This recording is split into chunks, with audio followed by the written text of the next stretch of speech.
ये लड़की जिसे आप वासु के नाम से जानते हैं, वर्षा नाम है इसका। हरियाणा के रोहतक जिले के एक छोटे से गांव में रहती है।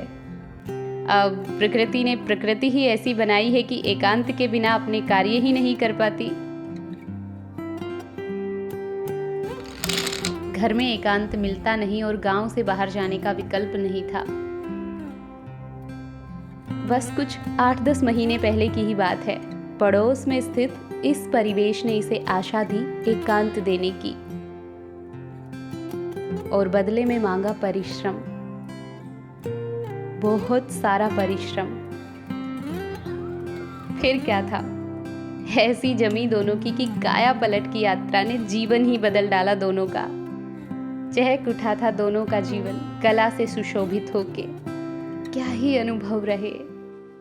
अब जैसा कि आपको पता है कि क्योंकि उधार का था दोस्तों, तो अभी कुछ समय पहले ही ताला लग गया है इस घरौंदे पर। पूर्व की भांति यहाँ भी कोई विकल्प नहीं था, सब स्वीकार कर आगे बढ़ जाने के अतिरिक्त।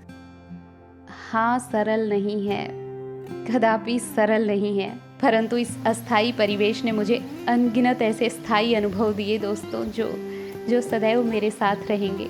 कदाचित उन्हीं अनुभवों के कारण इस उधार के परिवेश पर मुट्ठी भर परिश्रम कर पाई मैं। जब ताला लगा तो उस समय मेरी परीक्षाएं चल रही थी, तो कुछ दिन घर ही रही। फिर 20 मई को मेरी एमए की अंतिम परीक्षाएं भी समाप्त हो गई। अब ना जी सकती थी मैं बिना कला का नीरस सा जीवन। एक अध्याय तो समाप्त हो चुका था, अब बारी थी नए अध्याय के आरंभ की। अब की बार हम परिश्रम करेंगे स्थायी ठिकाने के लिए, जिसके लिए आवश्यकता होगी धन और संयम दोनों की। तो कुछ समय के लिए एक और अस्थायी ठिकाना ढूंढा है दोस्तों। देखना चाहेंगे आप? अगले कुछ मास यही हमारी कर्म भूमि होगी। अभी थोड़ा रंगाई का काम चल रहा है, 2 दिन रुकते हैं, फिर इसका भी काया पलट कर देंगे हम। अच्छा बुरा जैसा भी समय है, काटेंगे थोड़े ही, मन जो कहेगा जिएंगे ना हर क्षण को। तो दोस्तों 2 दिन बाद आज फिर हम यहाँ आए हैं। रंगाई का काम पूरा हो चुका है। सबसे पहले हमने यहाँ की अच्छे से सफाई की।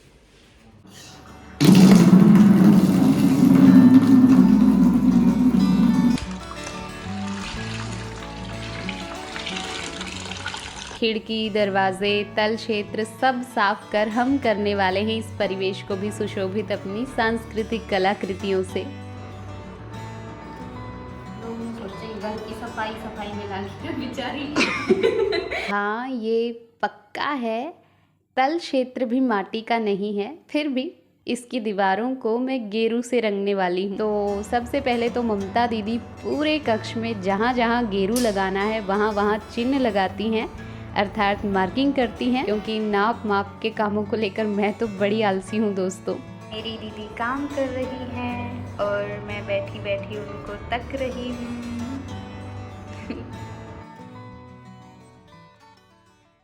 फिर एक बर्तन में गेरू भिगोया और लग जाती हूँ। काया पलट की यात्रा ने ही मुझे सिखाया, सब कुछ हमारे अंदर है, सारे अनुभव, सारे भाव, सुकून भी, शांति भी, खुशी भी, दुख भी, सब कुछ हमारे अंदर है। तो सुनते हैं ना अपने मन की, वो अंग्रेजी में कहते हैं ना वाइब। अभी देखना गेरू के लगते ही कैसे वाइब बदलती है इस परिवेश की। अत्यंत ही संयम का कार्य होता है, पर शांति बहुत मिलती है ये सब करके, और उससे भी अधिक करने के बाद इसे तकते रहने में।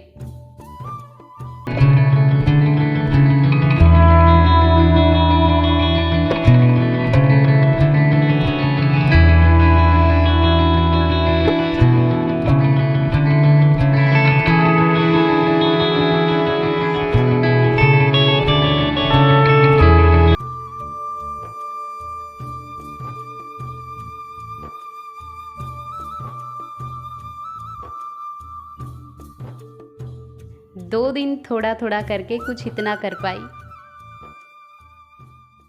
आज है तीसरा दिन। अब तो बस छोटे छोटे प्यारे प्यारे बिंदु लगाने ही शेष रहते हैं।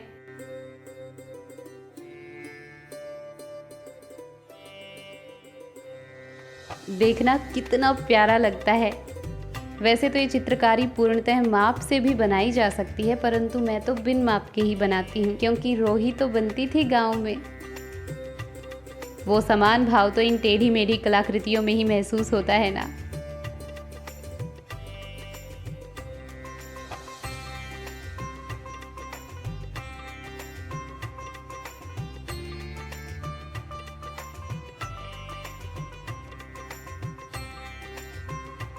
हाँ, अब मन लग जाएगा यहाँ।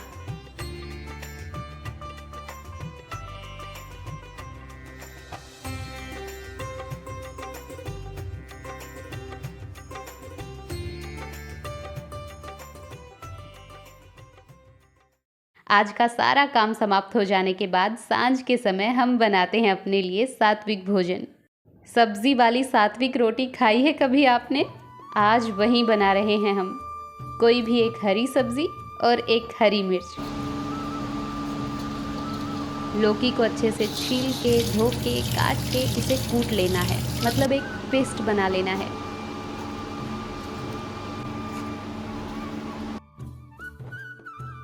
मिक्सी में भी बना सकते हैं, हमारे पास यहाँ मिक्सी नहीं थी तो हम इसे कुंडी में ही कूट रहे हैं।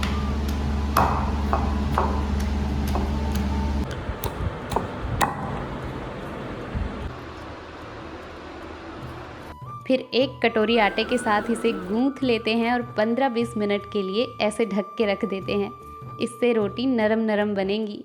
अब बनाएंगे इसकी गोल गोल रोटियां लोहे के तवे पर।